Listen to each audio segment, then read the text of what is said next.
Bullies made teacher crawl in front of students. Her reaction shocked the entire school. An inspiring story by Heartfelt Tales. The silence in the hallway was deafening as 28-year-old Sarah Mitchell lay on the cold linoleum floor, her auburn hair scattered around her face like fallen autumn leaves. The three boys standing over her, Marcus, Jake, and Tommy, had just committed an act so shocking that even the other students who witnessed it stood frozen in disbelief.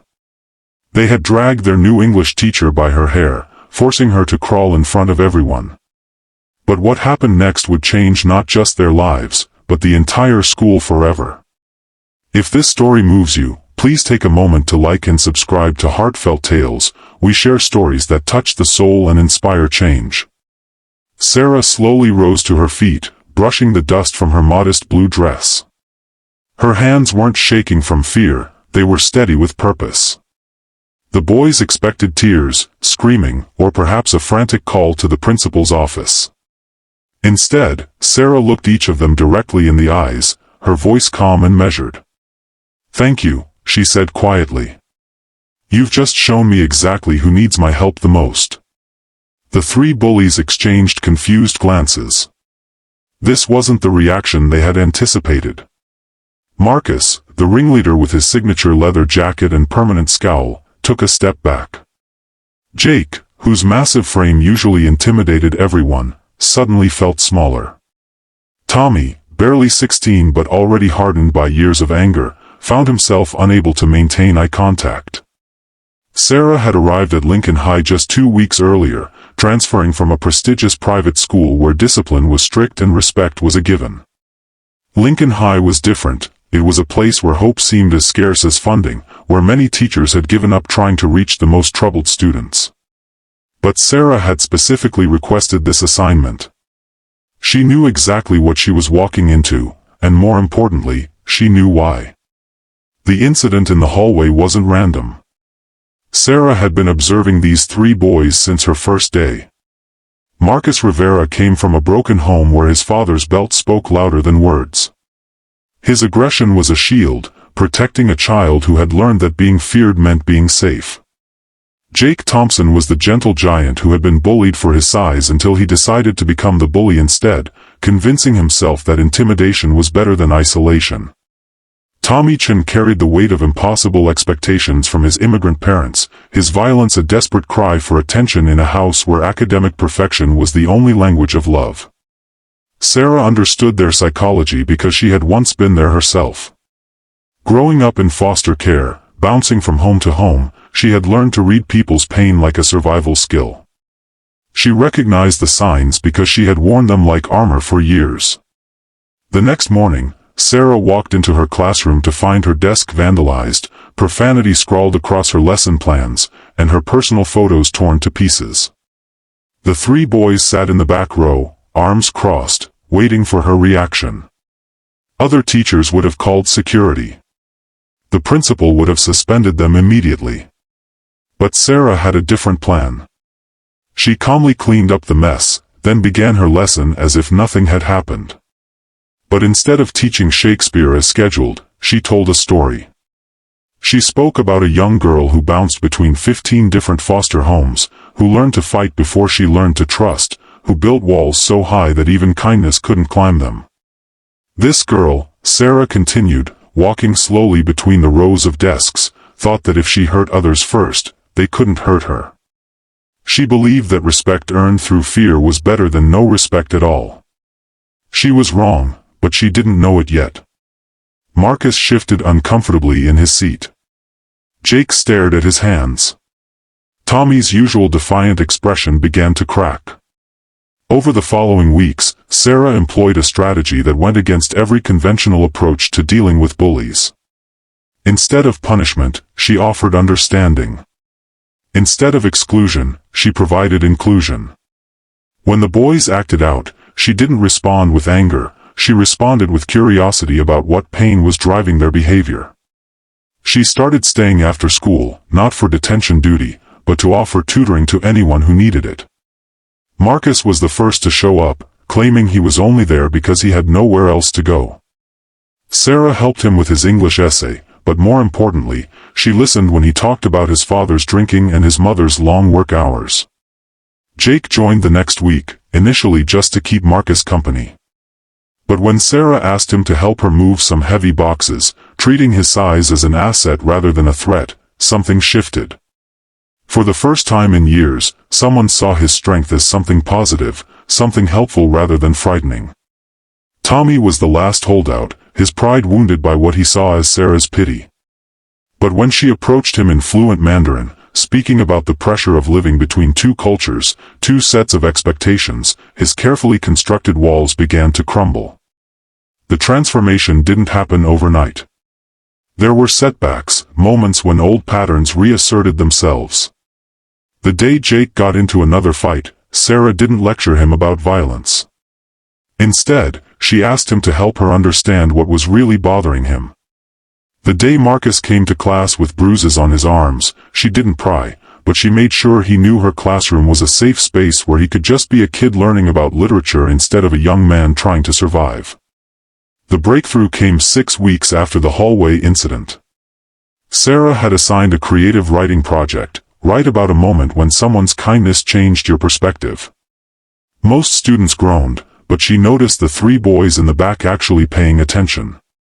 Marcus turned in a story about a teacher who got dragged by her hair but responded with grace instead of revenge. Jake wrote about discovering that strength could be used to build up instead of tear down. Tommy's essay was about learning that being vulnerable didn't make you weak, it made you human. But the real change became evident the day a new student arrived, a shy, awkward freshman named David who was immediately targeted by other students for his thick glasses and stammering speech. The old Marcus, Jake, and Tommy would have joined in the mockery or simply ignored it. Instead, they stepped in. Marcus used his reputation to shield David from harassment. Jake physically positioned himself between David and potential bullies, his size now a protective barrier instead of a weapon. Tommy, drawing on his own experience of feeling like an outsider, befriended David and helped him navigate the social complexities of high school. Sarah watched from across the cafeteria, her heart swelling with pride. This was why she had chosen teaching, why she had specifically requested the most challenging schools. She understood that beneath every bully was a hurt child, and beneath every hurt child was unlimited potential waiting to be nurtured. The 3 boys began to flourish academically as well. Without the energy drain of constant conflict and posturing, they could focus on learning. Marcus discovered a talent for creative writing, his experiences giving depth to his narratives. Jake found confidence through the drama club, where his imposing presence became an asset on stage.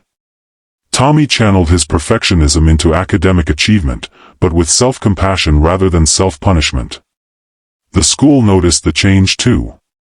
Disciplinary incidents dropped significantly. Other students began to feel safer in the hallways. The atmosphere shifted from one of tension and fear to one of possibility and growth. 6 months after that horrible day in the hallway, Sarah was preparing for the school's academic awards ceremony when 3 young men knocked on her classroom door. Marcus, Jake, and Tommy stood there in their best clothes, nervous but determined. "Ms. Mitchell," Marcus began, his voice shaky with emotion, "we wrote something for you. Together." They had composed a letter, apologizing not just for their actions, but acknowledging the deeper transformation Sarah had facilitated in their lives. They thanked her for seeing past their anger to their pain, for responding to their worst behavior with her best character. "You didn't just teach us English," Jake read from the letter. "You taught us how to be human." Tommy, who had struggled the most with vulnerability, finished, "You showed us that strength isn't about making others afraid of you. It's about making others feel safe with you." As Sarah listened to their words, she thought about that day in the hallway, about the choice she had made to respond with compassion instead of condemnation. She had understood something that many adults forget: bullies aren't born, they're created by circumstances, and what circumstances create, love and understanding can transform. The ceremony that evening was a testament to the power of that choice. Marcus won an award for academic improvement. Jake received recognition for peer mentorship. Tommy earned honors for community service. But more importantly, all three had learned to see themselves not as problems to be fixed, but as people worthy of love and capable of growth.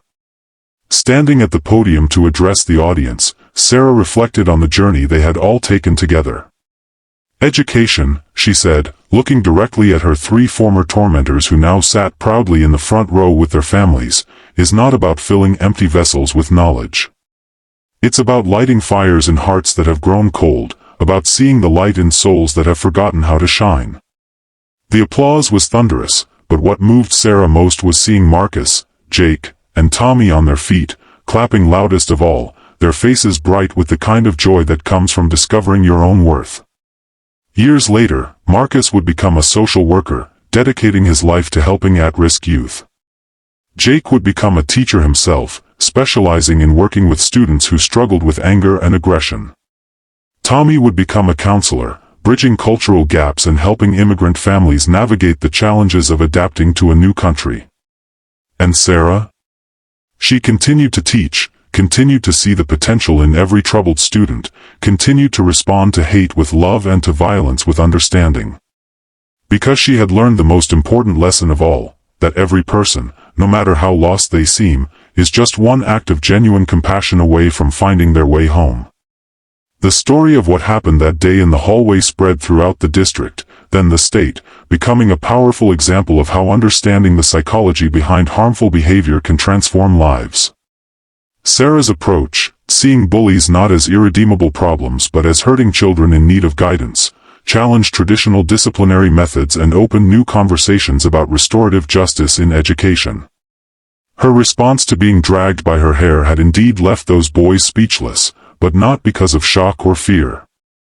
They were speechless because, for the first time in their young lives, someone had looked past their actions to their hearts, past their behavior to their pain, and had chosen to respond with the very thing they needed most, unconditional acceptance and the belief that they could be better. That's the power of understanding psychology, of recognizing that hurt people, but healed people heal people. Sarah Mitchell didn't just survive that awful day in the hallway, she transformed it into the beginning of a beautiful story of redemption, growth, and the incredible power of compassionate leadership. This story reminds us that behind every difficult behavior is a human being worthy of love and capable of change. If this message resonated with you, please share this video to spread hope to others who might need it. Don't forget to like this video if it touched your heart, leave a comment sharing your own experiences with the power of compassion, and subscribe to Heartfelt Tales for more inspiring stories that celebrate the best of human nature. Hit that notification bell so you never miss a story that might just change your perspective on life. Remember, every subscription helps us reach more people with messages of hope, understanding, and transformation. Together, we can create a world where compassion conquers cruelty, and where every person is seen for their potential rather than their problems. Thank you for being part of the Heartfelt Tales family, and remember, your story matters too.